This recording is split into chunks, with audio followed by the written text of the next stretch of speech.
கர்த்தர் ஸ்தோத்திரம். ஆண்டவராக இதனுடைய அளவற்ற கிருபையினால் இந்த வருடத்தின் கடைசி பரிசுத்த ஆராதனையில் நாம் அவரை ஆராதிக்க கலந்து கொள்ள தேவனுடைய மற்றற்ற கிருபை. அதான் பக்தன் சொன்னார், நான் மட்டும் நிர்மூலமாக இருப்பது கர்த்தருடைய கிருபை. அவருடைய இரக்கங்களுக்கு முடிவில்லை. அவருடைய இரக்கம் நம்ம இருந்தபடியினால் அப்படி ஆகிறது. அதற்காக தேவனுக்கு ஸ்தோத்திரம். இந்த நாளிலும் நாம் அறிய வேண்டிய சுருக்கமான செய்தி என்னவென்று பார்ப்போம். தேவனுக்கு மகிமை உண்டாவதாக. அன்பான தேவனுடைய பிள்ளைகளை, இந்த ஆண்டவராகிய இயேசு கிறிஸ்து நம்முடைய சீடர்களுக்கு ஜெபம் பண்ண கற்றுக் கொடுத்தார். சீடர்கள் ஒரு நாள் ஆண்டவரிடத்தில் கேட்டார்கள், ஆண்டவரே, யோவான் தன்னுடைய சீடர்களுக்கு ஜெபம் பண்ண வேண்டிய விதத்தை கற்றுக் கொடுத்திருக்கிறார், எங்களுக்கும் கற்றுத்தாரும் என்று கேட்டபோது கர்த்தருடைய ஜெபத்தை சொல்லிக் கொடுத்தார்.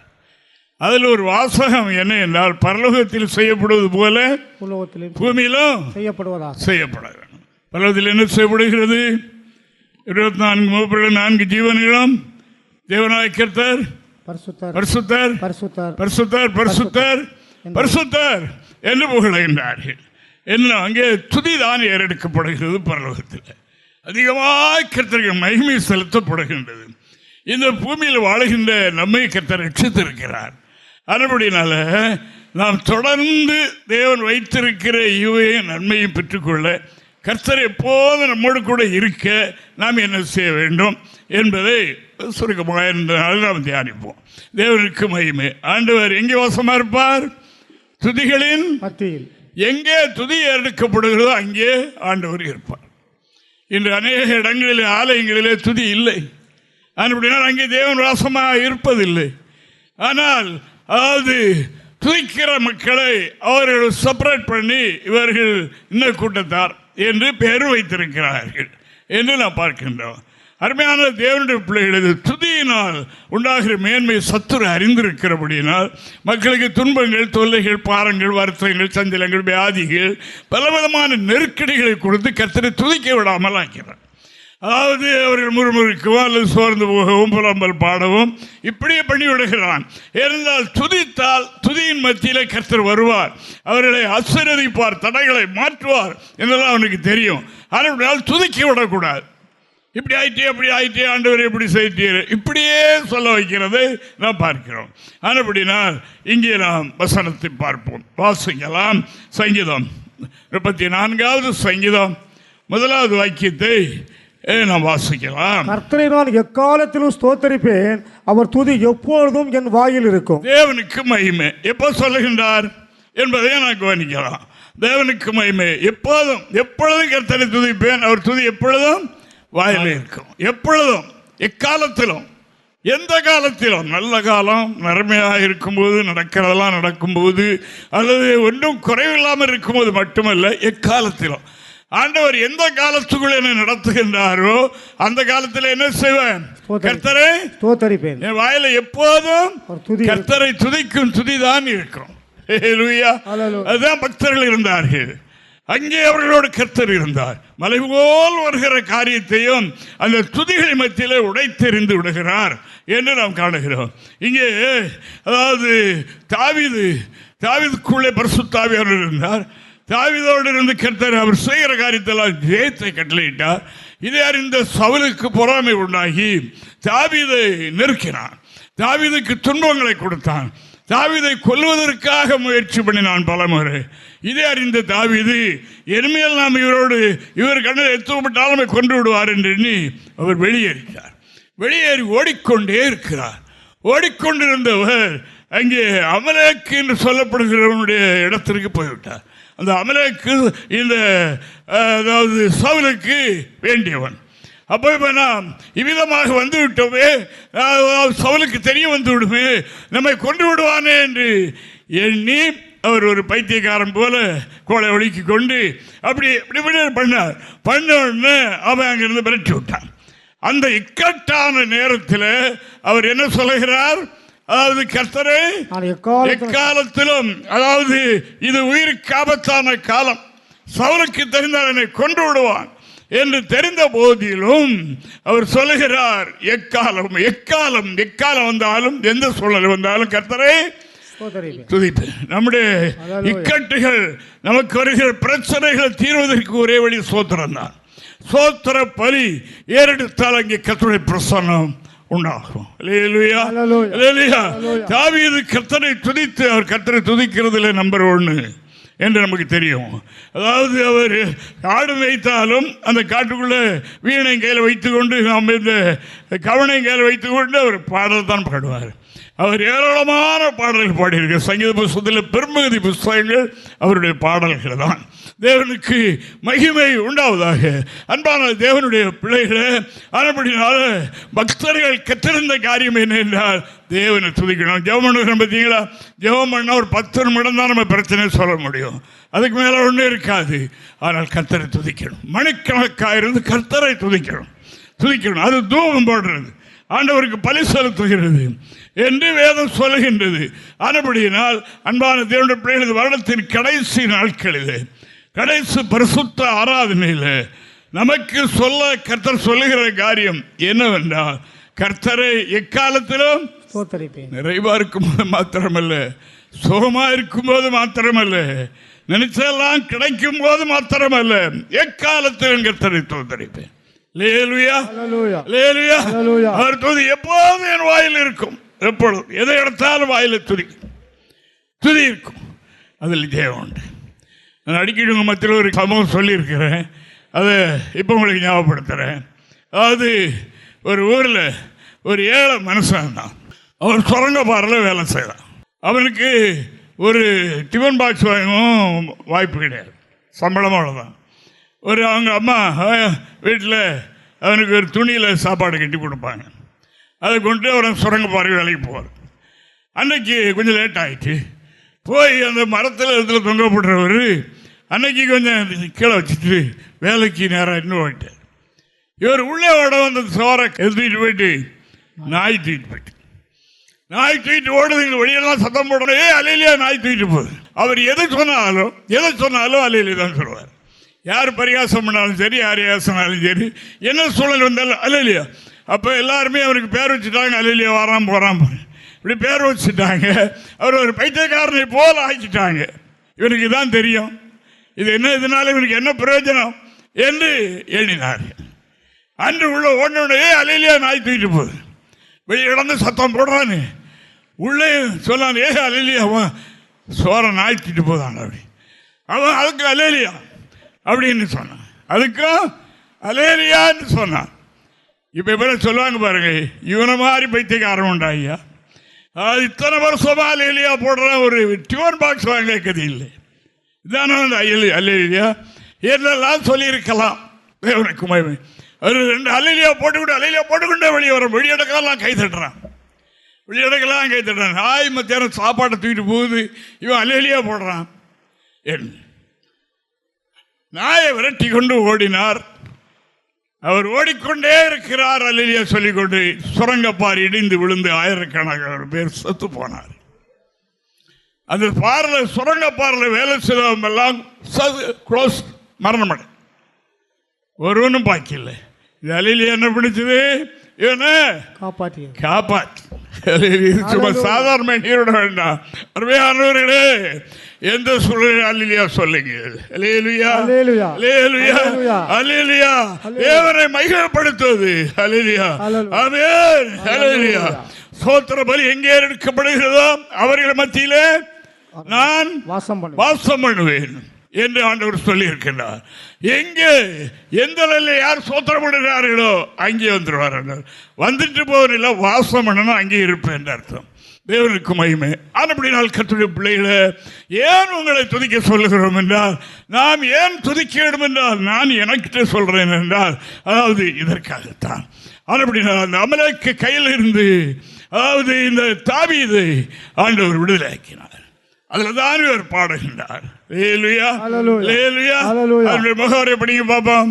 தாவீது அபிமெலேக்கு முன்பாக வேஷம் மாறின போது அவனால் துரத்தி விடப்படுகையில் பாடின சங்கீதம். அபிமெலேக்கின் மூலமாக ஆபத்து ஏற்பட சூழலை, அவன் சவுலுடைய ஆள், நம்மை கொண்டு போடுவார்கள் என்ற எண்ணம் வந்த போதிலும் அவர் என்ன பாடினார்? அல்லேலூயா. என்ன சொல்லுகிறார்? நான் எக்காலத்திலும் கர்த்தரை துதிப்பேன், அவர் துதி எப்போதும் எனக்கு இப்போ மரண பயம் ஏற்பட்டு இப்பொழுது கர்த்தரை துதிப்பேன். கர்த்தரை துதிங்கிற அந்த மரணம் வராது. அந்த நெருக்கம் மாறி போய்விடும், அந்த இடுக்கண்கள் மாறி போய்விடும். லேலுயா லேலுயா. ஆமா, இஸ்ரவேல் ஜனங்கள் அதாவது கானானுக்கு நேராக வழிநடந்து சென்றார்கள். மோசேனுடைய காலத்துக்கு பிறகு அந்த பணியை யோசுவா ஏற்றுக்கொண்டார். தேவனுக்கு மகிமை. யோசுவா ஜனங்களை வழிநடத்தி போய்கொண்டிருக்கும் போது வழிநடந்து போய் பல இதைகளை மேற்கொண்டு போனார்கள். அங்கே போய் எரிகோ வந்து நிற்கிறது குறுக்க. எரிகோ மதில், அது யாரும் இடிக்க முடியாது. மேலே எவ்வளோ உயரமோ அவ்வளோ உயரம் கீழே இருக்கும். அவ்வளவு அந்த மதில் மேலே ரதங்கள் ஓடும். அந்த மதில் மேலே பெரிய பெரிய மாளிகைகள் பட்டணங்கள்லாம் இருக்குது. அவ்வளோ பெரிய மதில், எந்த குண்டம் போட்டாலும் உடையாது. இப்போ இவர்கள் கானானுக்கு போக விடாதபடி அது தடையாக நிற்கிறது. லேலுயா லேலுயா. யோசுவா ஆண்டவரிடத்தில் ஜெபம் பண்ணினார். ஆண்டவர் என்ன சொன்னார்?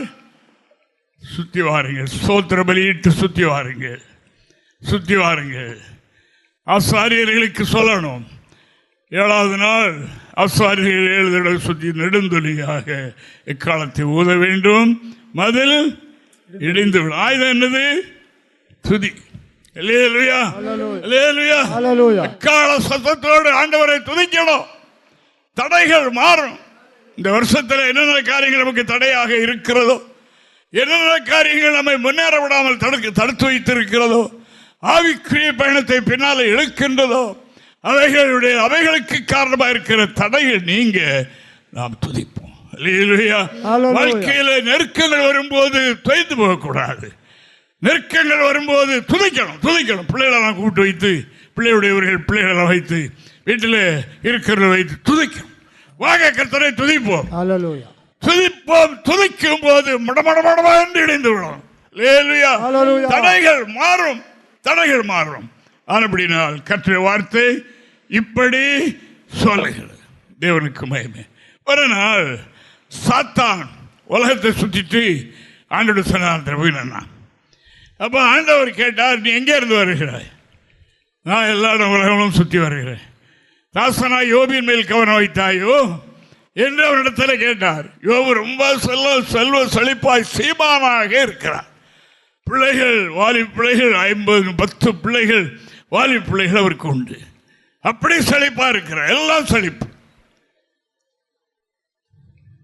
ஆண்டவர் சொன்னார், என்னோட தாசனா யோபின் மேல் கவனம் வைத்தாயோ. அவர் யாரு? அவரை பற்றிய முகவர் என்ன? உத்தமர், சன்மார்க்கர், தேவனுக்கு பயந்து பொல்லாப்புக்கு விலகுகிறவருமாகிய நீதிமான். அவரை போல கிழக்கத்தி புத்திரர்கள் யாரும் இல்லை. அவன் என்ன சொன்னான்? எல்லாம் செழிப்பா கொடுத்திருக்கிறீர்கள், அதனால துதிக்கிறான். நீர் அவனுக்கு எல்லாம் கொடுத்திருக்கிறீர். அவனுக்கு எல்லாவற்றையும் சுற்றிலும் வேலி அடைத்து அதனால தான் துதிக்கிறான் என்று அவன் சொல்லுகிறான். இன்னைக்கு தேவனுடைய பிள்ளைகள் என்று சொல்லப்படவில்லை, அதனால தான் துதிக்கிறாங்க. நீர் அதில் கொஞ்சம் கை வைய பார்ப்போம், அவன் தூசியானோ பார்க்கலாம் என்று கேட்டார். வாசிங்க யோபின் புஸ்தகம் 1ஆம் அதிகாரம் 7 முதல் 9 வரைக்கும் முதல்ல வாசிங்க பார்ப்போம். கர்த்தர் சாத்தானை பார்த்து, நீ எங்கே இருந்து வருகிறாய் என்றார். சாத்தான் கர்த்தருக்கு பிரதியுத்தரமாக, பூமியெங்கு உலாவி அதில் சுற்றி திரிந்து வருகிறேன் என்றான். கர்த்தர் சாத்தானை நோக்கி, என் தாசனாகி யோபின் மேல் கவனம் வைத்தாயோ? உத்தமனும் சன்மார்க்கனும் தேவனுக்கு பயந்து பொல்லாப்புக்கு விலகுறவனுமாகி அவனை போல பூமியில் ஒருவனும் இல்லை. அந்த யோபை போல ஒருவனும் இல்லை. அதற்கு சாத்தான் கர்த்தருக்கு பிரதியுத்தரமாக, யோபு விருதாவாகவோ தேவனுக்கு பயந்து நடக்கிறான்? நீர் அவனையும் அவன் வீட்டையும் அவனுக்குண்டான எல்லாவற்றையும் சுற்றி வேலி அடைக்கவில்லையோ? அவன் கைகளின் கிரியை ஆசீர்வதித்தீர், அவனுடைய சம்பத்து தேசத்தில் பெருகிட்டு.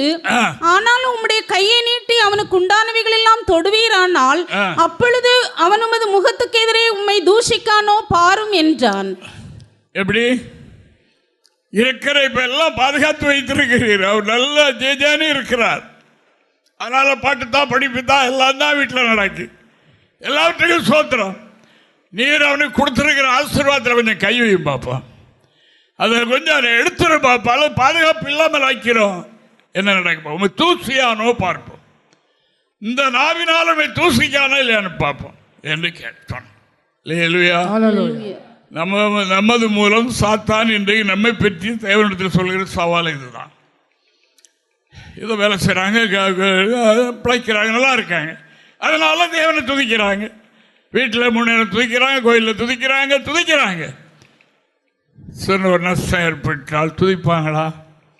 அல்லேலூயா. தூசியானோ பார்க்க கத்தர் விட்டுட்டார்.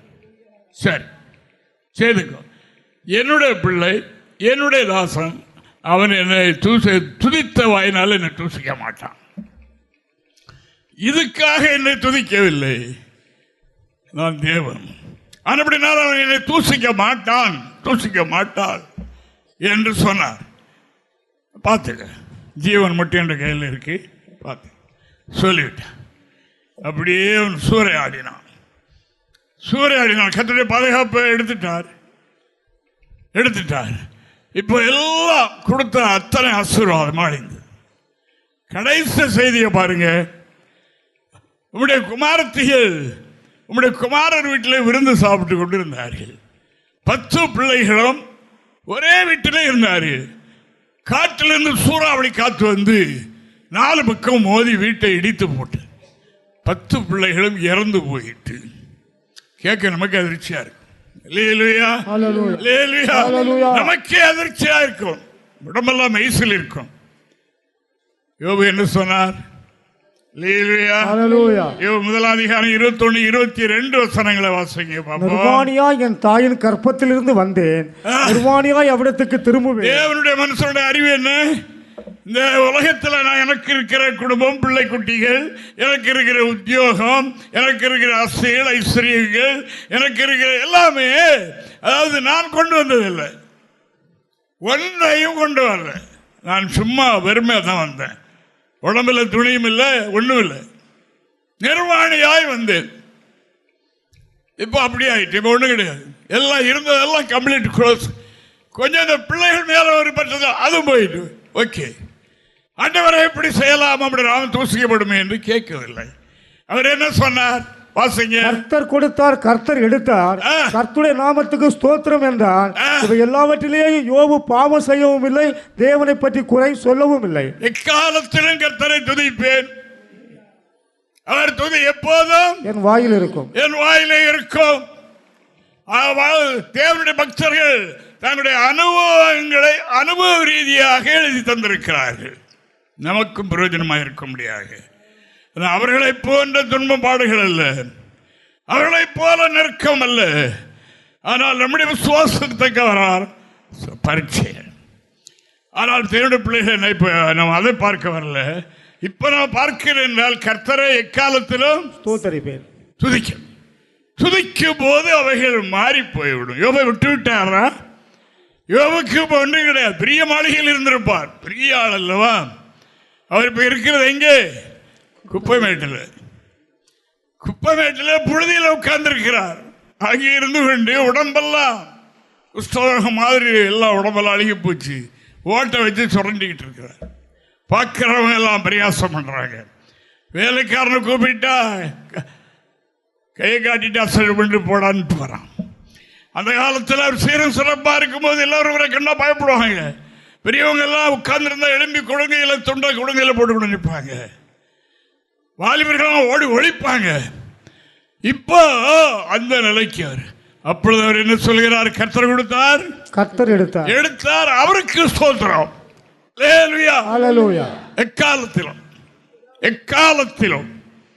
எக்காலத்திலும் கர்த்தரை துதிப்போம். அருமையானவர்களே, இந்த வருடத்தில் நம்முடைய வாழ்க்கையில் வந்த சூழ்நிலையிலே நாம் எப்போது என்றைக்காவது அல்ல தினமும் உள்ளத்தில் கர்த்தரை தூசித்தோமா, துதித்தோமா? கர்த்தரை துதியுங்கள். இன்று கற்றுக்கொள்கிற காரியம் என்ன? கர்த்தரை எந்த சூழலிலும் துதிக்கணும். துதித்தால் தடைகள் மாறும், இழந்து போனவைகள் கிடைக்கும், கர்த்தர் சுத்தம் நிறைவேறும். துதிக்கணும். துதிக்காமல் இருந்தால் இஸ்ரவேல் ஜனங்கள் 40 நாட்களிலே அடைய வேண்டிய கானானை 40 வருஷம் சுத்தி சுத்தி சுத்தி சுத்தி வந்தார், ஒரு அடையவும் இல்லை என்று பார்க்கிறோம். ஆனபடியினால் எந்த சூழ்நிலை ஆனாலும் எவ்வளவு நாளாக நமக்கு தேவ நன்மை பிந்தி இருந்தாலும் என்ன செய்யணும்? கர்த்தரை துதிக்க. எப்போதும் துதி வாயில் இருக்கும். அதற்கு எடுத்துக்காட்டி யோபு.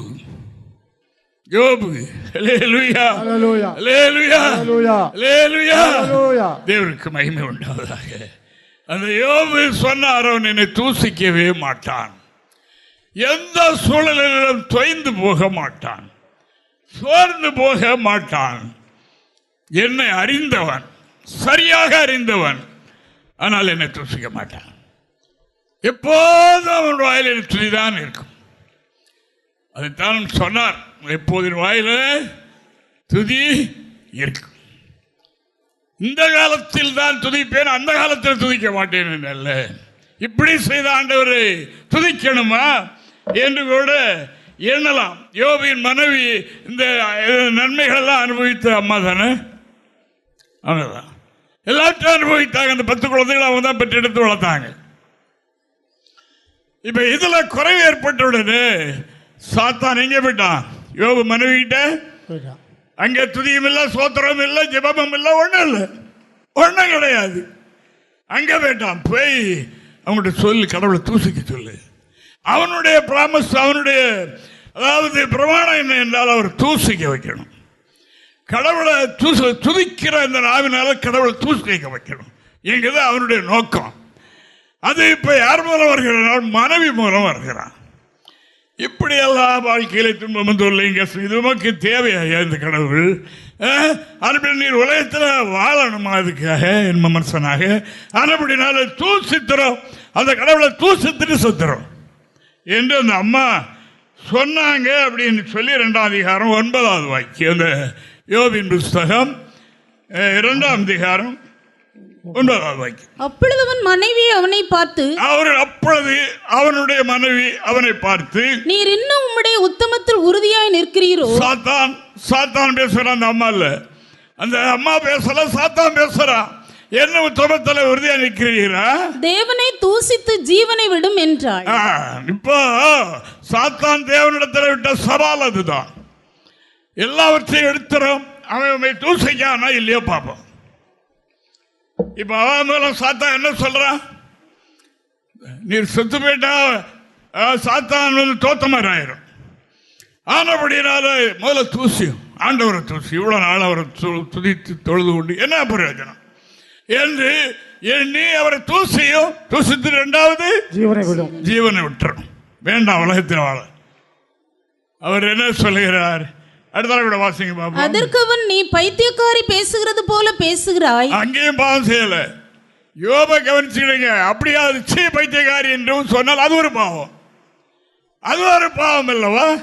ஆனப்படினால எப்படியோ தேவனுக்கு பிரியமில்லாத நாட்களில் பேசணும். அதனால அவர் என்ன சொல்லுகிறார்? பைத்தியக்காரி பேசுகிறது மாதிரி, பைத்தியக்காரி பேசுகிறது போல. நீ பைத்தியக்காரி இல்லை, நீ நல்ல ஒரு பெண், நல்ல ஒரு சொசைட்டி உள்ளவள், நீ பைத்தியக்காரி பேசுற மாதிரி பேசுகிறாயே. தேவன் கையிலே நன்மை பெற்ற நாம் தீமையை பெற வேண்டாமோ என்றார். தேவனுக்கு அவர் என்ன சொல்றார்? இவ்வளவு நாள் தேவன் நன்மை பெற்றது இல்லையா, கொஞ்ச நாள் தீமைகளை அனுபவிப்போம். சாத்தான் 2 காத்தையும் அறுத்து போட்டு ஓடி இருப்பான். தேவனுக்கு மகிமை உண்டாவதாக. அருமையான தேவனுடைய பிள்ளைகளே, இந்த நாளில் தேவ ஜனங்களுக்கும் அதாவது சாத்தானுக்குள்ள ஃபைட்டிங்க தான். தேவனிடத்தில் அவன் போய் சொல்லுகிறதும் அதுதான். நீ இதெல்லாம் செய்கிறீர், அதனால எல்லாம் இருக்காங்க, கடவுளை தொழுது கொள்றாங்க, உண்மை துதிக்கிறாங்க. அப்படி இல்லாத போது உண்மை துதிக்கிறத பார்ப்போம். அப்போ ஒருக்கு ஒன்றுக்கு வழி இல்லை. மனைவியை பிடித்தான். அந்த அம்மாவில் சாத்தான அவர்களிருந்து பேசினான். சிலர் அந்த ஆவி ஓவராக வந்துட்டுனா பேசுகிறாங்க இல்லையா, அதை செய்து விட, இதை செய்து விட, இதை செய்து விடன்னு சொல்கிறாங்கல்ல, அதே மாதிரி அந்த அம்மா பேசினாங்க. பேசி அதாவது இப்படி தேவனை தூசித்துறோம், அப்போ கடவுள் தோத்த மாதிரி ஆயிரும், கடவுளுடைய பிள்ளைகளும் தோல்வி அடைந்த மாதிரி ஆயிடும், கடவுளை தேடுகிறதுனால ஒரு பயன் இல்லை என்று ஆகிவிடும். அவர் சொன்னார், இது சுசப்தி உள்ள பெண்ணு பேசுறது இல்லையே, இது பைத்தியக்காரி பேசுகிற வார்த்தை. ஆனால் நீ பைத்தியக்காரி பேசுகிற மாதிரி பேசுற என்று சொன்னார். அதிலையும் பாவம் செய்யவில்லை, அதில் அவர் தன்னுடைய நாவினால் பதறி போய் ஒரு வார்த்தையும் சொல்லவில்லை.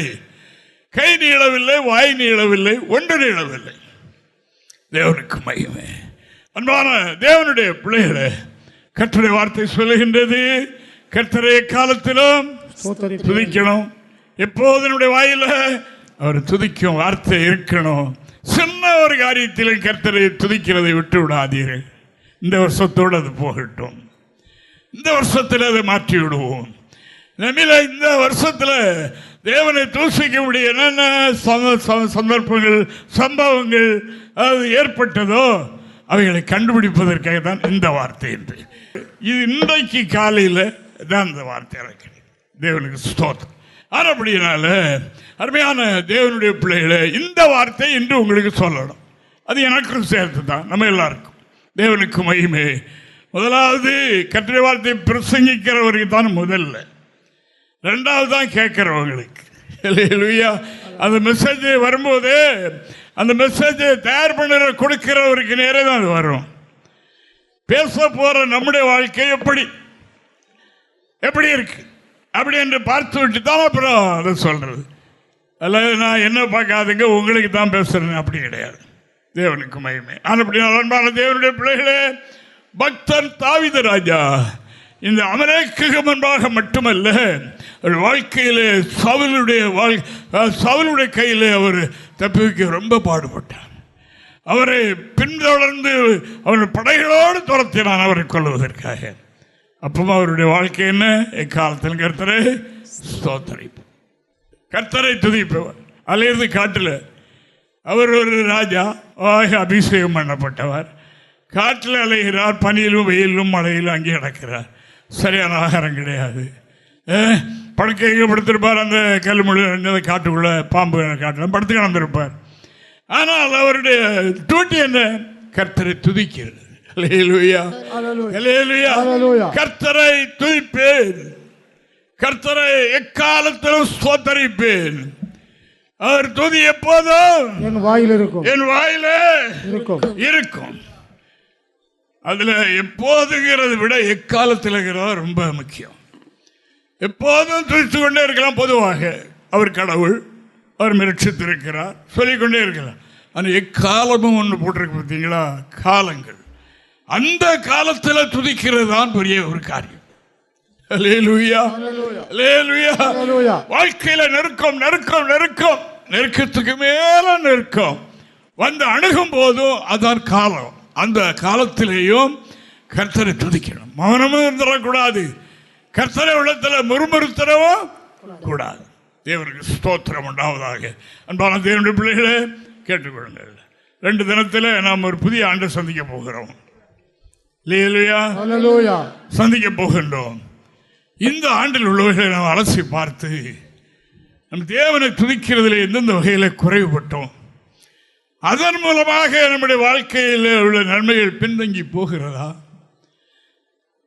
அதன் மூலமாக நமக்கு விரோதமாக இருக்கிற எதிர்ப்புகளை உடை தெரியாமல் நம்முடைய ஆவிக்குரியத்தில் முன்னேறி ஒரு புதிய அனுபவத்தையும் பெற முடியாமல் இருக்கிறோமா என்கிறதை நாம் கண்டுபிடித்து வருகிற வருடத்தில் நம்முடைய ஆவிக்குரிய பயணம் வேகமாக இருக்கு. நமக்கு தடைகள் மாறணும், நமக்கு எழும்புகிற சத்துரம் முறியடிக்கப்படணும், தலைகள் வரணும். அதுக்கு நாம் என்ன செய்யணும்? கர்த்தரை துதிக்கணும். எப்போதும் தூங்க வரைக்கும் படுத்த 10 விழுந்து தூங்கிறது இல்லை, துதித்துக்கொண்டே இருந்து துதி எப்போ நிற்குது நமக்கு தெரியாது. அப்படி தோணும். அப்படித்தான் பக்தர்களாக இருந்தார். அவர் ஒரு வாலிபனை நம்முடைய ஊழியக்காரர் சந்தித்திருக்கிறார். அவருக்கு சத்தியத்தை சொல்லியிருக்கிறார். அவர் சொன்னார், நீங்கள் சொன்ன சத்தியத்தை நான் ஏற்றுக்கொள்கிறேன், ஆனால் இன்னாருடைய பாடல் இருக்கிறது இல்லவா, நான் வேலைக்கு போயிட்டு வந்த உடனே அதைத்தான் கேட்பேன். அந்த பாடலை ஸ்டார்ட் பண்ணி விடுவேன், தூங்கும்போது அது பாடிக்கிட்டு தான் இருக்கும். எப்போ ஆப்பாச்சுன்னு எனக்கு தெரியாது, அதை கேட்டுக்கிட்டே தூங்கிடுவேன். அப்படி ஒரு பற்றுதல் எனக்கு உண்டு. நான் ஐக்கியத்துக்கு வந்துக்கிட்டே இருப்பேன். நீங்கள் சொல்கிற சத்தியத்தை நான் ஏற்றுக்கிட்டேன், ஆனால் அது அது எனக்கு இப்படி என்று அது சொன்னார். அப்போ நம்முடைய ஐக்கியத்துக்கு வந்து கொண்டிருந்தார், முழுமையான ஒரு விசுவாசியாக மாறிவிட்டார். அதுக்காக மற்றவர்களை பகைக்கிறதல்ல, இதுதான் வழி என்று தெரிந்து கொண்டு பற்றி பிடித்து கொண்டார். அவருக்கு இந்த பாடலை, புதிய பாடலை சொல்லிக் கொடுத்தோம். அல்லேலூயா. கர்த்தரை துதிக்கும் புது பாட்டை என் ஆவியில் தந்தார். அல்லேலூயா. பழைய பாடல் அல்ல. படுக்கிற வரைக்கும் ஐயோ ஆண்டவரே அப்படி இருக்கு இப்படி இருக்கு, நாளைக்கு என்ன காலையில் என்ன பண்ண முடிச்ச பிறகு இப்படி இருக்கு அப்படி அப்படி அந்த பாடல் பழைய பாடல் அல்ல, புதிய பாடல். அதான் ஸ்தோத்திரம், அதான் ஸ்தோத்திர பலி. அல்லேலூயா. அல்லேலூயா. அதுதான் தேவனை மகிமைப்படுத்துறது, வேதனைப்படுத்துறது அல்ல, அது தேவனை மகிமைப்படுத்துகிறது. ஸ்துதி, அதாவது ஸ்தோத்திர பலி இடுகிறவன் தேவனை மகிமைப்படுத்துகிறான். அப்போ ஸ்தோத்திர பலி என்பது தேவனை மகிமைப்படுத்துகிறது. வாழ்க்கையில் குறைகள் இல்லாத மனிதர்கள் யாரும் கிடையாது. எல்லாருக்கும் ஒரு வகையில் ஒரு நெருக்கம் இருக்கத்தான் செய்யும் உலகத்தில் இருக்க வரைக்கும். ஆனால் அதன் மூலமாக அவன் செய்கிறதில்லை. அவன் கர்த்தரை துதிக்கக்கூடிய அவரை மகிழ்விக்கக்கூடிய அந்த துதியாகிய அந்த பாடலை பாடிக்கொண்டிருப்பான். அதான் பாடலால் சங்கீதக்காரனாகி ஏகப்பட்ட பாடல்களை பாடியிருக்கிறார், கர்த்தரை மகிமைப்படுத்தி இருக்கிறார் என்கிறதை நாம் பார்க்கின்றோம். அன்பான தேவனுடைய பிள்ளைகளே, யோபு சொன்னார், கர்த்தர் கொடுத்தார், கர்த்தர் எடுத்தார். இப்போ நாம் சொல்லப்படுறதுக்கு ஒன்றும் கிடையாது, எல்லாம் அவர் கொடுத்தார். அவர் சரியாக தெரிந்த ஒரு ஞானி, பெரிய ஞானம் உள்ள மனிதன். அதனால தான் அவர் அப்படி சொன்னார், இவைகளெல்லாம் நான் கொண்டு வந்ததில்லை, நான் என்னுடையது என்று சொல்லலை, கர்த்தர் கொடுத்தார். நான் வரும்போது இப்படி வரல, ஒன்றையும் கொண்டு வரல, ஆனால் இது கர்த்தர் கொடுத்தது. எப்போ 10 பிள்ளைகளும் வாலிப பிள்ளைகள் ஒரே நேரத்தில் இறந்து போனார்கள் என்ற செய்தி அவருக்கு வந்தது. அதுவரைக்கும் அநேக செய்திகள் வந்தது, அதில் அவர் ஒன்றும் தோல்வி இல்லை. இது ரொம்ப அதிர்ச்சிகரமான செய்தி. அப்போ அவர் எளிமை வசனத்தை கழித்து கொண்டு தரையில் உட்கார்ந்து ஆண்டவரை நோக்கி அவர் சொன்னதான், நீர் கொடுத்தீர், எடுத்துக்கிட்டீர், உமக்கே மகிமை. அல்லேலூயா. அல்லேலூயா. அல்லேலூயா. அல்லேலூயா. அல்லேலூயா. எக்காலத்திலும் கர்த்தரை ஸ்தோத்திரம். அவர் துதி எப்போதும் என் வாயிலே ஒரு அவரிடத்தில் சாத்தானுக்கு இடம் இல்லை. தேவனுக்கு மகிமை. அதனுடைய அன்பான தேவனுடைய பிள்ளைகளே, அந்த பிரகாரம் நாம் செய்வோம். நமக்குள்ளே திடீர் என்று ஒரு சோர்வு வரத்தான் செய்யும், கலக்கம் வரத்தான் செய்யும். அப்போ நாம் என்ன சொல்லணும்? வாசிங்க பார்ப்போம். 103வது சங்கீதம் 1-2 வசனங்களை நான் வாசிப்பேன். ஆத்துமாவே கர்த்தரை ஸ்தோத்திரி, என் முழு உலகமே அவருடைய பரிசுத்த நாமத்தை ஸ்தோத்திரி. என் ஆத்துமாவே கர்த்தரை ஸ்தோத்திரி, அவர் செய்த சகல உபகாரங்களையும் மறவாதே. ஆத்மாவுக்கு என்ன சொல்லிக் கொடுக்கிறார்? அவர் இதுவரைக்கும் செய்த சகல உபகாரங்களையும் மறக்காது. அதை மறக்கிறதுனால தானே இந்த நிலைமை உருவாகுது. இவ்வளவு பெரிய நன்மைகளை செய்த ஆண்டவர் இது நன்மைக்காக தான் செய்திருப்பார் என்று அறிந்து, என் ஆத்துமாவே கர்த்தரை ஸ்தோத்திரி, என்னுடைய முழு உள்ளமே தனக்கு போதனை கொடுக்கிறார். முழு உள்ளமே அவருடைய பரிசுத்த நாமத்தை ஸ்தோத்திரி. அவர் செய்த சகல உபகாரங்களை மறந்து விடாதே. எத்தனை உபகாரம் நமக்கு, எத்தனை நன்மைகள் செய்திருக்கிறார். அவைகளில் ஒன்றையாவது எண்ணி நீ சோர்ந்து போகாதே, திடமாயிரு. தனக்குத்தானே, தன்னுடைய உள்ள இருக்கிற மனிதனுக்கு இவர் பேசுகிறார். காது வழியே உள்ள போகுது, அந்த உள்ள இருக்கிற மனுஷன் கேட்டுக்கிட்டு இருக்கிற, கலங்காத, கர்த்தரை ஸ்தோத்திரி, கர்த்தரை ஸ்தோத்திரி, இதுவரைக்கும் செய்த உபகாரங்களை நினைத்து ஸ்தோத்திரி என்று சொல்லுகிறார். அல்லேலூயா. அல்லேலூயா. அல்லேலூயா. அல்லேலூயா. இப்போ நாம் எல்லாம் உயர்ந்த இடத்துலயாக இருக்கிறோம். விழுந்து போயிட்டாங்கன்னு சொன்னவங்க பூமியில தானே இருக்கிறோம். எங்கே விழுந்தோம்? எதில் விழுந்தோம்? அப்படி ஒரு பெயர் வருதுல, விழுந்து போயிட்டாங்க. நல்லா பிரகாசித்தாங்க, விழுந்து போயிட்டாங்க. அதான் இப்போ நாம் எங்க உன்னதத்தில் உயர் ஸ்தலத்தில் அவரோடு கூட அமரவும் செய்திருக்கிறார். நம்முடைய பாடி நம்ம தான் இங்கே இருக்கிறோம், நம்முடைய ஆன்மா அங்கே இருக்கு, அவரோடு கூட உன்னதத்தில் அந்த மகிமையில் அவரோடு கூட ஆக்கி இருக்கிறது. அன்பான தேவனுடைய பிள்ளைகளே, நாம் நமக்கே போதனை செய்ய வேண்டும். ஸ்தோத்திர பலி செலுத்தி நமக்குள் இருக்கிற உள்ளான மனிதனில் ஏற்படுகிற சலனங்கள், சஞ்சலங்கள், இவைகளெல்லாம் நாம் சொல்லிக் கொடுக்கணும். அதை நினைத்துப்பார், இதை நினைத்துப்பார், அந்த வருஷத்தில் செய்ததை நினைத்துப்பார், செய்ததை பார், இந்த வருஷம் கடைசியில் வந்துட்டு இந்த வருஷத்தில் ஆரம்பத்தில் இதுவரைக்கும் செய்ததை நினைத்துப்பார். பார்த்து கர்த்தரே ஸ்தோத்திரி, சோர்ந்து போகாது. ஆமென், ஹல்லேலூயா, ஆமென், ஹல்லேலூயா என்று சொன்னார் தேவனுடைய மனுஷனாகிய தாவீது. தேவனுடைய பக்தர்கள் எல்லாம் அப்படித்தான். அவர்களுக்கு போதிக்க யாரும் இல்லாவிட்டாலும், தூரத்தில் இருந்தாலும், தனியாக இருக்கும்போது அவர்களுக்கு சலனங்கள் ஏற்பட்டாலும் அவர்கள் ஓசையாக பேசி, தன்னுடைய காது கேட்க ஒரு ஆள் பேசுகிற மாதிரி பேசி உள்ள இருக்கிற மனுஷனை திடப்படுத்தும். அப்படி தங்களை பலப்படுத்தி நடந்திருக்கிறார்கள். கர்த்தரை துதி, அசுதையாயிராதை துதி என்று தனக்கு தானே சொல்லிக் கொடுக்கிற அனுபவத்தோடு பரிசுத்தவான்கள் இருந்திருக்கிறாங்க. நாம கர்த்தரை துதி, தனியா இருக்கும் போது கர்த்தரை துதி, வேற ஒன்றும் சிந்தனையிலும் தாக்காது, உள்ளத்திலும் தாக்காது, ஒன்றும் மேற்கொள்ளாது. அப்படி ஆகாமல் இருப்பதற்கு ஸ்துதி, தேவனை துதிக்கும் ஆயுதத்தை தேவன் நமக்கு தந்திருக்கிறார். தேவனை துதிக்கக்கூடிய ஒரு கூட்டத்தை அநாதியிலே ஏற்படுத்தி இருக்கிறார். முதலாவது முன்னமே ஏற்படுத்தி இருக்கிறார். இந்த ஜனத்தை எனக்கென்று ஏற்படுத்தினேன். ஏற்கனவே முன்னமே குறிக்கப்பட்ட என்றால் நாம் இன்றல்ல, முன்னமே குறிக்கப்பட்டவங்க. ஆனப்படினால நம்ம எது குறித்திருந்தார், ஆனப்படினால் இவ்வளவு பேருக்கும் தெரியாத இது நமக்கு எப்படி தெரிஞ்சிட்டு, நம்முடைய கண்ணுக்கு எப்படி தெரிஞ்சது, நாம் எப்படி இதை ஏற்றுக்கொண்டு இங்கே வந்து இருக்கிறோம். பெரிய பெரிய கோபுரங்களுடைய பெரிய பெரிய ஆலயங்களில், பெரிய இடங்களில் ஆராதித்து கொண்டிருக்க இருந்தவர்களும் அப்படியெல்லாம் நடக்கும்போது இப்படி நாம் ஒரு சின்ன இடத்துல இவ்வளோ ஆற்றல், இவ்வளோ பிரயாசப்பட்டு பல இடங்களில் ஏன் வருகின்றோம்? அதுதான் ஆனபடினா நாம் கர்த்தரை துதிக்கணும். பக்தர்கள் அர்த்தம் என்ன, சும்மா இருக்க மாட்டாங்க, முணு என்று சொல்லிக்கொண்டே இருப்பாங்க. கிறிஸ்தவ மதத்தில் மட்டுமல்ல, வேறு மதத்திலேயும் கடவுள் யார் என்று தெரியாமல், கடவுள் என்றால் எப்படி இருப்பார் என்று அறியாமல், பாரம்பரியத்தினாலேயும் முன்னோர்களுடைய வழிநடத்தினாலும் வழிகாட்டினாலேயும் அதை பின்பற்றி கொண்டிருக்கிறார்களே ஒழிய மற்றபடி அல்ல.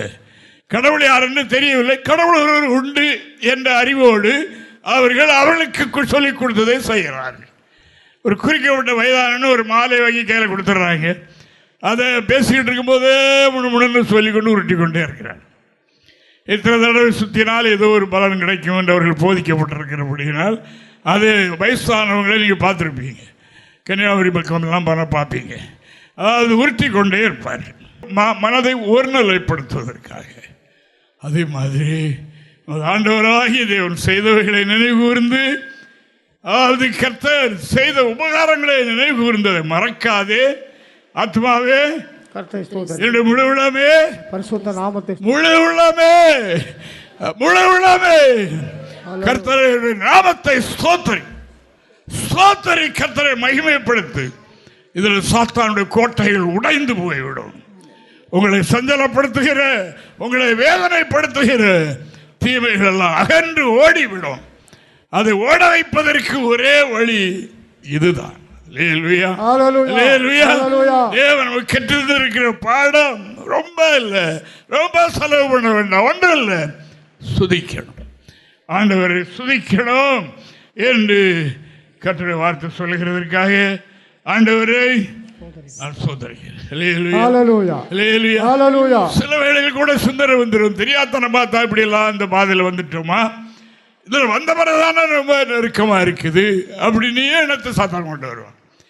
அதான் ஆண்டவர் முன்னவே சொல்லிட்டாரு, ஜீவனுக்கு போகிற வழி இடுக்கமும் வழி நெருக்கமும், அதுல இன்னொரு நெருக்கம். அதை கண்டுபிடிக்கிறவர்கள் சிலர், மிக சிலர் என்று எழுதி. அருமையானவர்களே, இது இடுக்கமும் நெருக்கமான ஒரு வழி. ஆனால் சேரப்போகிற இடம் மிகவும் விசாலமான மகிமையான இடம். அதை நமக்கு ஆயத்தப்படுத்தி வைத்திருக்கிறார். அவைகளை எண்ணி நாம் நெருக்கமான சூழலில் தேவனுக்காக நாம் செய்கிற காரியத்தில் நமக்கு தோல்விகள் வருகிறது போல சத்துரு காட்டினாலும் என்ன செய்யணும்? கர்த்தரை துதிக்கணும். ஆமென். தேவனுக்கு ஸ்தோத்திரம் உண்டாவதாக. ஒரு நாள் பவுலுக்கு நித்திரையில் ஒரு சொப்பனம் உண்டாயிற்று. என்ன சொப்பனம் என்றால், மக்கதோனியா தேசத்திலிருந்து ஒரு வாலிபன் வந்து, நீங்கள் எங்கள் தேசத்திற்கு வந்து எங்களுக்கு உதவி செய்யுங்கள் என்பதாக அது இருந்தது. அப்ப அவருக்கு முடித்தவுடனே விளங்கினார், அந்த தேசத்திலே சுவிசேஷம் அறிவிக்க கர்த்தர் நம்மை அனுப்புகிறார் என்று எண்ணி தீர்மானித்துக் கொண்டார்கள். அவருக்கு துணை ஊழியமாக சீலா என்பவரும் இருந்தார். 2 பேரும் புறப்பட்டு அங்கே சென்றார்கள். அங்கே தங்கியிருந்து அந்த மக்கதோனியா தேசத்தில் தேவனுக்கு மகிமை உண்டாவதாக இருந்து அவர்களுக்கு ஊழியம் வேணுமல்லவா, இந்த ஆற்றோரத்தில் குளிக்க வருவாங்கல்ல, அவங்களுக்கு போதனை செய்கிறது இவங்களுடைய ஊழியம். அங்கே வருகிறவர்களுக்கெல்லாம் போதனை செய்து கொண்டே இருந்தார். போகிற வருகிற வழியில் ஒரு குறி சொல்ற ஒரு பொம்பளை உள்ளத்தான் சொன்னான். ஆனால் பவுலுக்கு அது எரிச்சல் ஆயிடுச்சு. அவன் என்ன சொன்னான்? இவர்கள் உன்னதமான தேவனுடைய மனிதர்கள், ரட்சிப்பின் வழியை சொல்லுகிறவர்கள் என்று சொல்லிக்கொண்டே இருந்தார், கேட்டுக்கொண்டே இருந்தார். ஒரு நாள் ஆவியிலே சினம் கொண்டு அதட்டிட்டார். நீ என்ன சொல்வது? நீ யார் இதை சொல்வதுக்கு? அந்த ஆவி அவளை விட்டு நீ அவளை வைத்து பெரிய முதலாளிகள், பெரிய பெரிய ஆட்கள் எல்லாம் இவன் குறி சொல்றதுல நிறைய ஆட்கள் வந்து அங்கே குறி கேட்கிறார்கள். நிறைய வசூலிங் நடக்குது. அது இந்த பெரிய பெரிய தலைவர்களுக்கெல்லாம் வருமானம் நிறைய. இப்போ ஆவி துரத்தியாச்சில் தெரிஞ்ச உடனே அவள் வெறும் மனுஷன் ஆயிட்டான். ஆன உடனே அவர்கள் என்ன பண்ணினார்கள்? ஜனங்களை எழுப்பிவிட்டார்கள். நம்முடைய தேவிக்கு விரோதமாக இவர்கள் மக்களை மனமாற்றம் பண்ணி திறப்புகிறார்கள் என்னோட மக்களெல்லாம் கொதிச்சுட்டாங்க. கொதிச்சு இவங்க 2 பேரும் பிடிச்சி அடின்னு அடிச்சு அநேக அடிகள் அடித்தார்கள் எழுதியிருக்கு. அநேக அடிகள் அடித்து ஏன்னா அதோடு விடலை, இவங்க நம்முடைய நாட்டுக்கு விரோதி, நம்முடைய தேவிக்கு விரோதி, நம்முடைய தெய்வத்துக்கு விரோதி என்று சொல்லி சிறைச்சாலை தலைவனை கூப்பிட்டு இவர்களை கொண்டு போய் கொடுமையான சிறையில் இவர்களை அடைத்து வைத்தார்கள்.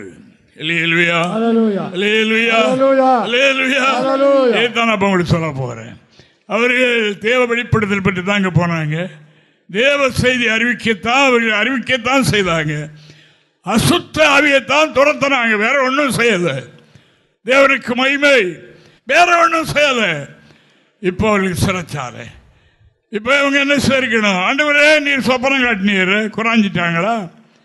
இந்த தேசத்துக்கு அப்படித்தானே வந்தோம், நாங்கள் வேற ஒன்றும் செய்யலையே, இங்கே கூடி வருகிற மக்களுக்கு சத்தியத்தை தானே சொல்லி கொடுத்தோம்.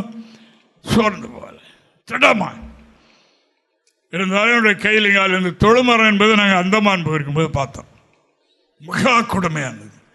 இந்த சுதந்திரத்துக்காக இந்தியாவில் போராடினவர்களே விளைக்கார் காலத்தில் அங்கே ஒரு பெரிய சிறைச்சாலை கட்டி அங்கே இப்படிப்பட்டவர்களே அங்கே சிறைச்சாலை, அதில் தொழுமரம் என்று ஒன்று, பெரிய மரத்தில் ஒரே ஒரு ஓட்டை போட்டு 2 காலையும் கொஞ்சம் கொஞ்சமாக உள்ள நுழைச்சி விட்டுருவாங்க. அப்புறம் அசைக்க முடியாது, அப்படியே தான் கிடக்கணும். அப்படிப்பட்டது தொழுமரம். அப்புறம் 2 கையில் விலங்கு மாட்டி பின்னால் இழுத்து கட்டி அவர்களை போட்டிருந்த சிறைச்சாலை சதுப்பு பூமி என்று வேதத்தில் எழுதியிருக்கிறது. தேவனுக்கு மகிமை. அதில் உடம்பெல்லாம் அநேக அடிகள் அடித்து காயப்படுத்தி கிடக்கிறார். நினைவெல்லாம் என்ன? நாம் இந்த வருஷத்தில் ஜெப குறிப்பு எல்லாம் கொடுத்துருப்பீங்க, செய்வீங்கன்னு நினைக்கிறேன். தேவனுக்கு மகிமை. அதே போல இவர்களுக்கு நடராத்திரி ஜெப வேளை.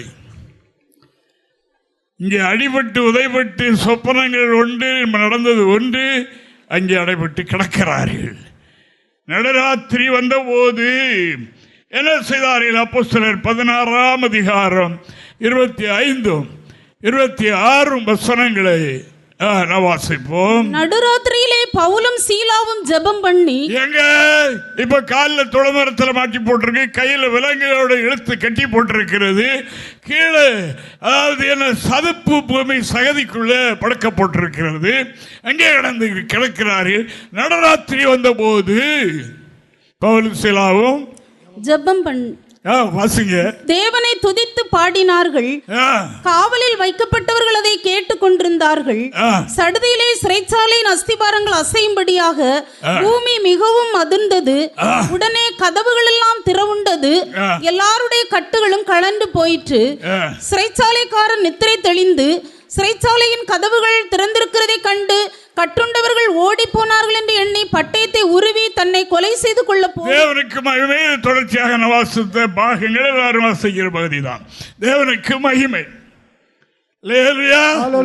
நடராத்திரி வந்த போது என்ன செய்தார்கள்? ஜெப வேளை. அந்த ஜெப வேளையிலே அவர்கள் இருவரும் ஒருமனப்பட்டு, ஒருவர் சொல்லியிருக்கலாம், உமக்கு தானே தரிசனம், அதாவது இப்படியெல்லாம் சொன்னீர், கடைசியில் நிலைமை இப்படி ஆயிட்டு சொல்லவில்லை.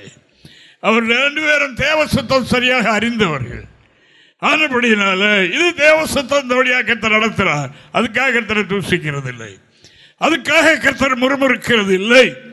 அவர்கள் இருவரும் சேர்ந்து அந்த நடராத்திரியில் என்ன பண்ணாங்க? தேவனை துதித்து பாடினார்கள். நடராத்திரியில தேவனை துதித்து பாடினார்கள். அருமையானவர்களே, சோத்திரம். இந்த சம்பவத்தை படிக்கும் போது எனக்கு ரொம்ப ரொம்ப அதாவது என்ன கொடுத்த மாதிரி, பூஸ்ட் கொடுத்த மாதிரி இருக்கும். இப்ப சப்பனா என்ன நிறைவேறல. இவர்கள் வழக்கமாய் செய்கிற கற்றுக் கொடுக்கிற துதி சோத்திர பலிகள், தேவனுக்கு கொடுக்கிற மகிமையான தொழுகை நிற்கவில்லை. எல்லாம் மாறாகத்தான் இருக்கிறது. நெருக்கடி தான், உடம்பெல்லாம் அசைக்க முடியவில்லை. அடி நொறுக்கி போட்டிருக்கிறது. இந்த நேரத்தில் நடராத்திரி வந்தது, ஜெபவேளை வந்து விட்டது. தேவனை பாட ஆரம்பித்தார்கள். என்ன பாடியிருக்கலாம்? தேவனும் அடைக்கலமும் பலனும் ஆபத்து காலத்தில் அனுகூலமான துணையுமானவர் என்று பாடியிருக்கலாம், என்று பாடியிருக்கலாம். பாடினார்கள்.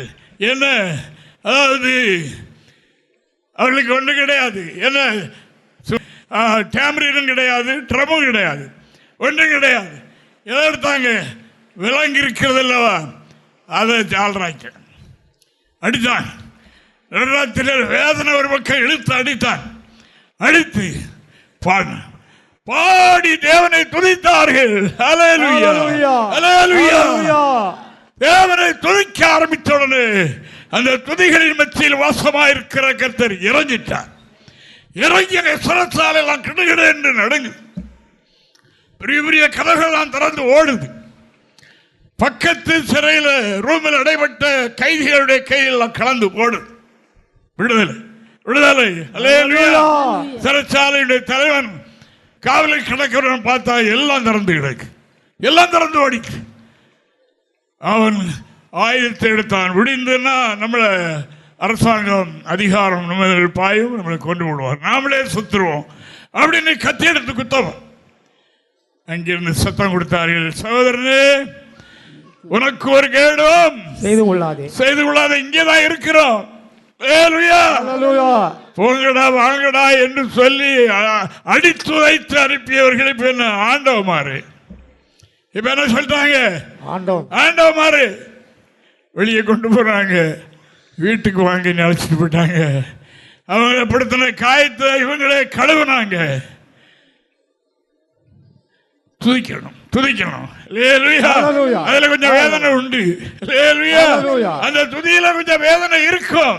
அடுத்து நடக்கிற கிரியை வீட்டுக்கு அழைத்து சென்றார்கள். வீட்டில் கூடினவர்களுக்கு சுவிசேஷம் அறிவிக்கப்பட்டது. அந்த ராத்திரியிலே அவனும் வீட்டாரும் என்றுதான் நானும் படித்துக்கிட்டே இருந்தேன் இது வரைக்கும். அன்னைக்கு படிக்கும் போது அது என்னன்னா, அதாவது அவனும் அவனோடு சேர்ந்தவர்கள் எழுதி படிச்சு பாருங்க பாபா. மேலும் ராத்திரியிலே அந்நேரத்தில் தான் அவன் அவர்களை அழைத்து கொண்டு போய் அவருடைய காயங்களை கழுவினான். அவனும் அவனுடையவர்கள் அனைவரும் உடனே ஞானஸ்தானம் பெற்றார்கள். அவனுடைய வீட்டார் என்றுதான் நான் இதுவரைக்கும் நினைச்சு கொண்டிருந்தேன். இப்போ படிக்கும் போது இதை கவனித்து படிக்கும் போது அவனோடு சேர்ந்து எவ்வளவு பேரும் தெரியாது. ஊழிய நடந்துட்டா, வெளிப்படுத்தல் நிறைவேறிட்டா,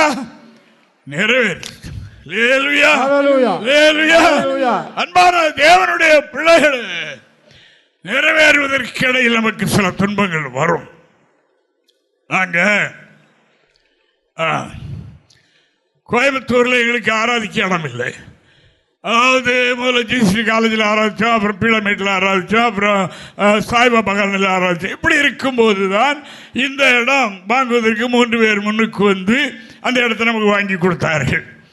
3 பேர் முன்னுக்கு வந்து 5 ஏக்கர் பூமியில் 1.25 ஏக்கர் நமக்கு வாங்கி கொடுத்தது. ஆலயமும் கட்டப்படும். முதல்ல அங்கிருந்து மாட்டுத் தொழிலில் தான் ஆரம்பித்தோம். நமக்கு ஆலயம் கட்ட வாய்ப்பு இல்லை. அப்புறம் கட்டினோம். இப்படி இருக்கும்போது அதாவது அங்கே ஒரு போதகர், இந்த கன்னியாகுமரி ஸ்கூலில் ஒரு போதகர் தான் வச்சிருந்து. அப்போ அவர் சீஃப் பாஸ்டருக்கு ஃபோன் பண்ணிட்டார். ஐயா, இப்படி கடவுளுடைய வெளிப்படுத்தல் சொல்லி இந்த காட்டுக்குள்ளே வாங்கி போட்டு போயிட்டாங்க ஐயா. ஜனங்களெல்லாம் ரொம்ப ரொம்ப கஷ்டப்படுறாங்க கோயிலுக்கு வர்றதுக்கு என்று ரொம்ப கஷ்டப்படுறாங்க. ரோடும் கிடையாது, பாதையும் கிடையாது, ஒன்றும் கிடையாது, ஒரு வசதியும் இல்லை என்று இவர் சொன்னார். அப்போ அங்கேருந்து வந்த பதில், அப்படியானால் டவுனில் ஒரு இடம் பாருங்க, மக்களுக்கு கஷ்டமாக இருந்ததுன்னா வேண்டாம் பார்க்கலாம் அப்படி என்று சொல்லி முடித்து ஒரு வாரத்துக்குள்ளாக, அதாவது காந்திபுரம் அங்கே பஸ் ஸ்டாண்ட் பக்கத்தில் புறம்போக்கில் இருந்த நிறைய மக்களை காலி பண்ண வைத்து அவர்களுக்கு நம்முடைய ஆலயத்துக்கு அந்த பக்கத்தில் பெரிய ஏரியாவை வாங்கி ஒரு பெரிய ஊரை உருவாக்கிட்டாங்க. இல்லையா? பெரிய ஒரு ஊரை உருவாக்கி ஏராளமான வீடுகளுக்கு பெரிய லைட் வசதி, அது இது ரேஷன், அது போக்குவரத்து எல்லாம் வந்து ஒரு வாரம் கழிச்சு ஒரு போன் பண்ணார். ஐயா, இப்படி அங்கே ஆலயத்து பக்கத்தில் ஒரு ஊரே வந்துட்டு வெளிப்படுத்தல் நிறைவேறிட்டா, சரி போய் அவங்களுக்கு சுவிசேஷம் சொல்லு என்று சொன்னதாக நாங்கள் கொஞ்சமாக கேள்விப்பட்டோம். நிறைய நடந்திருக்கு. அப்படினால் இதை நான் தொலைக்கிறேன் என்றால், இந்த பவுலும் சீலாவுக்கும் நடந்த சம்பவம் தரிசனம் நிறைவேறி. அருமையான தேவனுடைய பிள்ளைகள், என்ன நடந்து நான் எதை முக்கியப்படுத்துகிறேன் என்றால், தரிசனம் பெற்றவர்கள் தரிசனம் பெற்றவர்களுக்கு அந்த வசனம் வர, தரிசனம் நிறைவேறும் முன்னால் பாடுகள் வரும். அந்த பாடுகளில் தேவனை துதிக்கிறதை விட்டு விடக்கூடாது. தேவனை துதிக்கிற, இப்படி கர்த்தர் சொன்னார் என்று எங்கள் ஊழியத்தை பற்றி அநேகர் எங்க வீட்டிலேயே எங்க அண்ணமார் மனை மூத்தான் நாங்கள் ஊழியத்துக்கு போகிறோம். நானும் சின்ன பையன், பாஸ்டடிச்சு பார்த்தா எங்களுக்கு சிப்பாத்தைக்கு அப்புறம் ஒன்றும் வசதி கிடையாது. பாஸ்டடிச்சு பார்த்தா நான் போட்டுக்கிடுவேன். அதாவது ஜிப்பா இருந்தால் ஆள் தெரியாது, அந்த அளவுக்கு அதை போட்டுக்கிட்டு போகிறது. பார்க்குறவங்களுக்கு எப்படியோ இருக்கும், எப்படியோ குடும்பத்தை கெடுத்து போட்டானுங்க அப்படின்னு சொல்லலாம். நாம் அவங்கள கடந்து போகும்போது அங்கிருந்து நமக்கு கொஞ்சம் விளங்கும். காரி துப்பு முதல்ல காரி துப்புற சத்தம் கேட்கும். ரெண்டாவது, நல்லதானல இருந்த இப்படியா மோசமாக போயிட்டேன்னு சொல்கிற சத்தம் கேட்கும். இதெல்லாம் கேட்கும். நமக்கு தேவடிப்படுத்தல் உண்டு. தேவன் திருச்சபையை கட்டுகிறார். எருசலேமை யார் கட்டுகிறார்? கர்த்தர் எருசலேமை கட்டுகிறார். ஆமா, கர்த்தர் தான் எருசலேம். மற்றதை யார் கட்டுறாரு நமக்கு தெரியாது. எருசலேமை கட்டுவது யார்? கர்த்தர். அவர் சொல்லி இருக்கிறார். ஜெபம் பண்ண இடம் இல்லாமல் 2 வருஷமாய் காட்டுக்குள்ள நடந்து ஜெபம் பண்ணினோம். முழுவதும் விடிகிறது வரைக்கும் எங்களுடைய ஊரில் வடக்கு உள்ள ஒரு காடு வேலிக்கரைகளில் இறந்து விடிய அங்கிருந்து செய்தி பெற்று தான் நாங்கள் பல இடங்களுக்கு போய் ஊழியமும் செய்தோம். இருக்கட்டும். எப்படி அருமையான தேவனுடைய பிள்ளைகள், நம்முடைய வாழ்க்கையிலையும் கர்த்தரை அழைத்திருக்கிறார். ஞானஸ்நானம் பெற்று பரிசுத்தாய் பெற்று கர்த்தருக்காக உன்னதமான நோக்கத்தோடு தியாகம் பண்ணி வாழுகின்றோம். பாடுகள் நெருக்கங்கள் வரும்போது தொய்த்து போகக்கூடாது. அந்த நேரத்தில் என்ன செய்யணும்? ராத்திரி ஆச்சுது. பவுல் சொல்லியிருப்பார், சரி எழும்போம், சீலாவை எழும்போம், ஆண்டவரை மகிமைப்படுத்துவோம். அவர்கள் தேவனை பாடி துதித்து மகிமைப்படுத்தினார்கள். அப்பொழுதுதான் தரிசனம் நிறைவேறும் வேளை பரலோகம் இறங்கிற்று. அப்பொழுதுதான் பரலோகம் இறங்கிற்று. அதான் தாவீது ராஜா சொன்னார், தேவனுக்கு 147 சங்கீதம் 1வது வாக்கியத்தில் அவர் இப்படி சொல்லிட்டார் என்று நாம் பார்க்கிறோம். வாசிக்கலாம். கர்த்தரை துதியுங்கள், நம்முடைய தேவனை கீர்த்தனம் பண்ணுகிறது நல்லது, துதித்தலே இன்பமும் ஏற்றதுமாய் இருக்கிறது. அவருக்கு இன்பமானது, நமக்கு துன்பம் தான். அந்த பவுலும் சீலாவுக்கு எவ்வளவு துன்பம் இருந்திருக்கும் பாருங்க. அங்கே ரட்சிப்பின் வேலை நடந்தது, திருச்சபை உருவாக்கி. அப்படினால் அன்பான தேவனுடைய பிள்ளைகளே, இந்த நாட்களில் பழைய வருஷத்தில் நாம் அறிகிற காரியம், புதிய வருடத்தில் நாம் பிரதானமாய் செய்ய வேண்டிய காரியம், சூழலில் என்ன செய்யணும்? கர்த்தரை துதிக்க வேண்டும். துதிக்கும் ஜெப வேளைகளை விட்டுவிட, கணவன் மனைவிக்கு தகராறு வருது என்று ஜெப வேளையை விட்டுவிடக் கூடாது. நீர் ஜெபம் பண்ணும் என்று சொல்லக்கூடாது, இல்ல நீயே ஜெபம் பண்ணிக்கென்று நீரும் சொல்லக்கூடாது. எந்த சூழலில் கர்த்தரை துதிக்கணும், கர்த்தரை துதிக்கணும். அப்பொழுதுதான் நமக்கு தெரிந்த நம்முடைய வீட்டு பக்கத்தில் கட்டப்பட்டிருக்கிறவர்கள் விடுதலை ஆவார்கள், விடுதலை ஆவார்கள். நாகர்கோயில் ஹாஸ்பிட்டல் பேரு ஜெயசேகர் நினைக்கிறேன். ஒரு பெரியவர் மரணப்படுக்கையில் இருந்தார், தோக்கிறதும் கடத்துறதுமா இருந்தது. அவர் ஹாஸ்பிட்டலுக்கு வரும்போது எல்லா இடத்துல சோழர்களெல்லாம் கூப்பிட்டு வழி அனுப்பிட்டு தானே வந்திருக்கிறார். என்றால் அவர் திரும்பி வருவோம் என்ற எண்ணத்தோடு அந்த அளவுக்கு அவருக்கு நிலைமை முத்திட்டு. அப்போ அவருடைய மகளும் மருமகனும் பார்க்க வந்திருந்தார்கள். மருமகன் நம்முடைய ஊழியக்காரர். அப்போ அவர் ரொம்ப சீரியஸ், இருக்கட்டும் நாம் ஃபுல் நைட் ப்ரேயருக்கு போவோம், கர்த்தரை இடத்துல சொல்லுவோம், ஜெபிப்போம். இதில் நாம் இருந்து என்ன பண்ண போகிறோம், எப்படி விடுகிற அன்னைக்கு ஓடுமா ஓடாதான்னு தெரியாது. நாம் இரவிலே ஜெபம் பண்ணினோம், இதைத்தான் பிரசங்கித்தோம், இதைத்தான் சொன்னோம். நாம் கர்த்தரை துதிப்போம், கர்த்தரை மகிமைப்படுத்துவோம். தூரத்தில் உள்ள கட்டில் இருக்கிறவர்களையும் இந்த நேரத்தில் கர்த்தர் விடுதலை ஆக்குவார். அதே நேரத்தில் அவரை கர்த்தர் தொட்டார், அவர் விடுதலை ஆனார். அவர் எழும்பி தானாகவே பாத்ரூம் போனார். பார்த்தவர்கள் என்ன கேட்ட, விடுதலை ஆயிடுச்சு. டாக்டர் காலில் வந்தார், ஆள் எழும்பி உட்கார்ந்து இருக்கிறார், என்ன விடுதலை ஆயிடுச்சு. அடுத்து எங்களுக்கு செய்தி கிடைத்தது. அதே மாதிரி அருமையான தேவனுடைய பிள்ளைகளே, எந்த தீராத பிரச்சனைகள் எவைகள் இருந்தாலும் நாம் என்ன செய்யணும்? கர்த்தரை ஸ்தோத்திரிப்போம், துதிக்கணும். அவர் இன்னும் இருக்கிறார், பெரியவர். அன்பான தேவனுடைய பிள்ளைகளே, போட்டு கதறி அழுது, ஆண்டவரே நான் இத்தனை வருஷம் தேடினேன், இதுதான் எனக்கு எதியான அப்படி சொல்லாம ஆண்டவரை துதிக்கணும், ஆண்டவரை துதிக்கணும். ஹல்லேலூயா. அப்படி செய்தபடினால் அது இந்த துதி ஆண்டவருக்கு இன்பமான ஒன்று, இன்பமான ஒன்று. அவர் அங்கே இறங்குவார், அதை ருசிப்பதற்காக, அதை அவர் ஏற்றுக்கொள்வதற்காக அங்கே இறங்குவார். இறங்குற இடம் அசையும் என்று வேதம் சொல்லுகிறபடியினால் ஆண்டவரை நாம் துதிக்கிறோம். அப்படினால் தான் நாம் அநேகராய் கூடி வந்திருக்கிறோம். கர்த்தருடைய பிள்ளைகளை வாய் திறந்து துதியுங்கள், கர்த்தருடைய பிள்ளைகளை வாய் திறந்து துதியுங்கள் என்று அதனால தான் சொல்றது. துதித்தீங்களா உங்க வீட்டில் உள்ள கட்டுகள் மாறும், உங்களுடைய ஊரில் அநேக காரியங்கள் நடக்கும், கட்டுகள் மாறும், என்னெல்லாமோ நடக்கும். நம்முடைய வாழ்க்கை உலக பிரகாரமாக ஆவிக்குரிய பிரகாரமாக இருக்கிற தடைகள் மாறும்.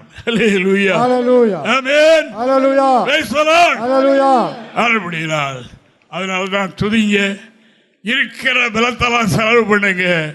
ஐயோ பலகீனமாயிரும் என்று நினைக்காதீங்க, ரொம்ப துதித்தா பலகீனமாயி போகுமே நினைக்காதீங்க. இப்படி வாங்கிக்கலாம் ஆண்டவர், அவர் புதிய பலனை தருவார், புதிய பலனை தருவார்.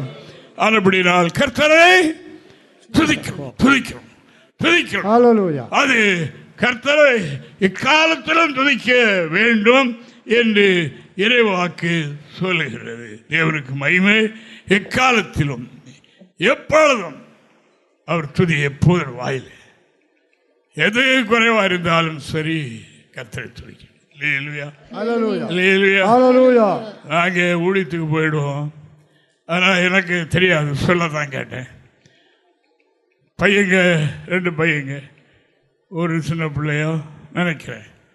அப்போ அவங்களுக்கு பசி வந்துன்னா பெற்ற தாயிடத்தில் பசிக்குது, கொடுக்க ஒன்றும் இருக்காது. அப்போ விசுவாசிகளும் கிடையாது, சபையும் கிடையாது. தமிழ்நாட்டில் முதல்ல ஆரம்பித்தது எங்களுடைய சொந்த ஊரில் தான்.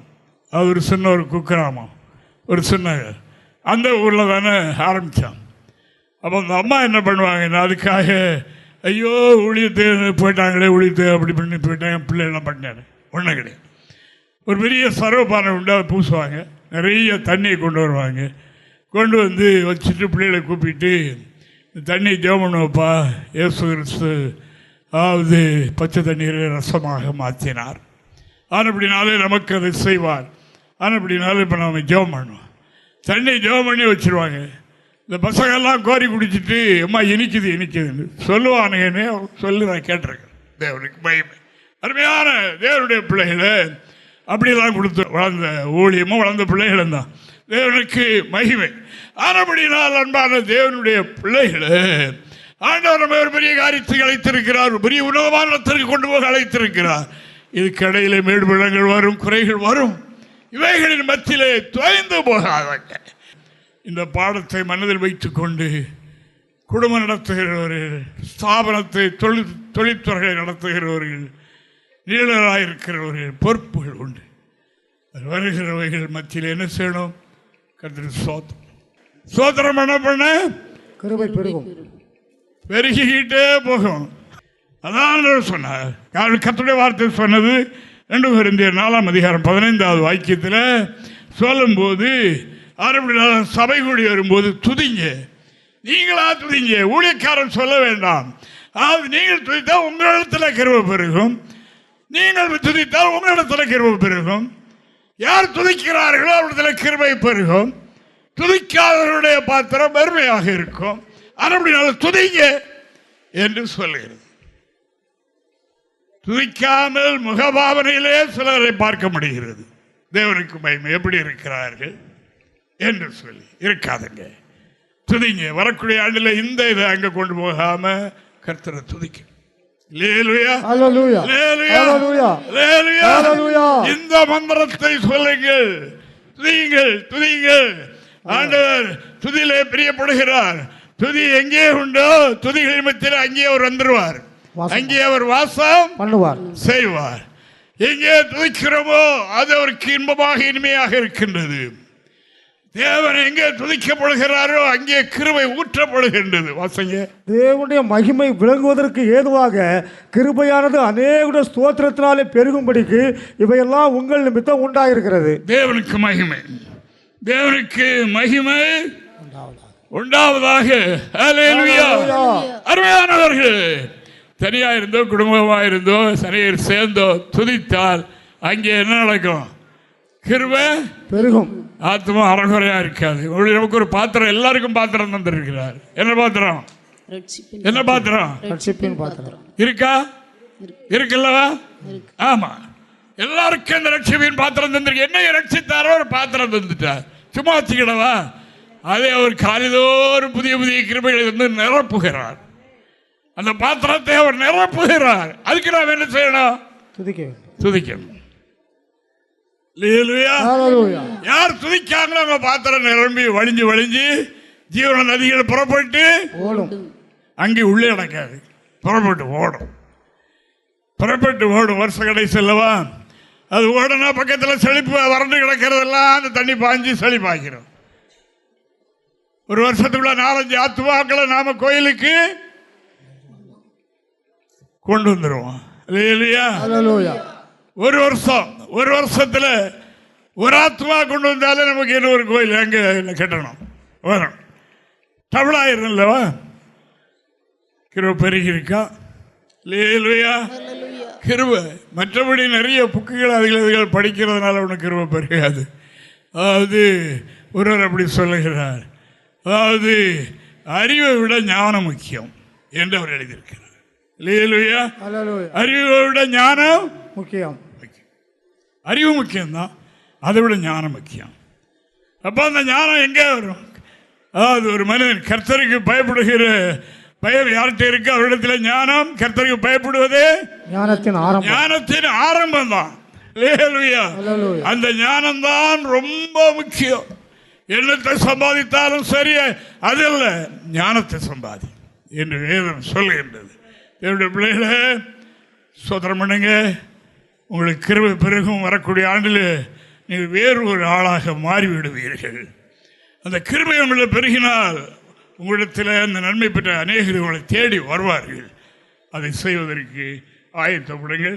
கர்த்தர் உங்களை ஆசீர்வதிப்பார். சங்கீதம் 22:3 வாசிக்கிறோம். இஸ்ரவேலின் துதிகளுக்குள் வாசமாயிருக்கிற தேவரீரே பரிசுத்தர். அவர்தான் கடவுள். தேவனுக்கு மகிமை.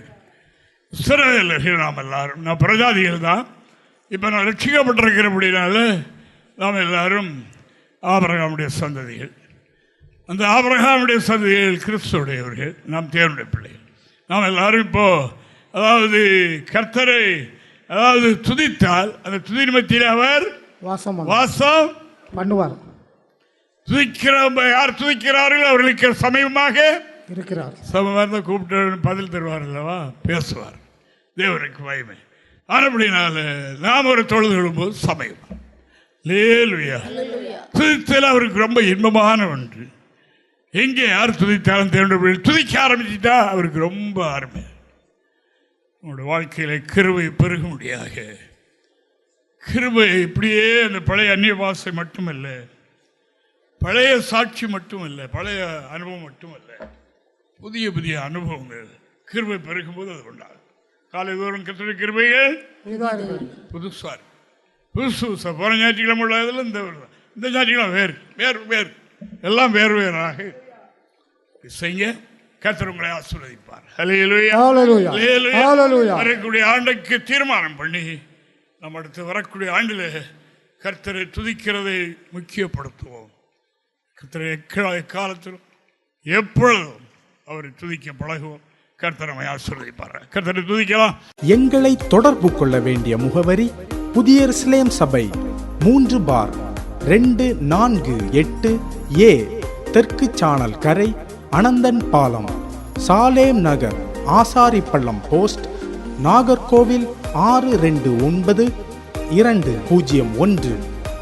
எங்களது தொலைபேசி எண் 89313126 மற்றும் 94895294662.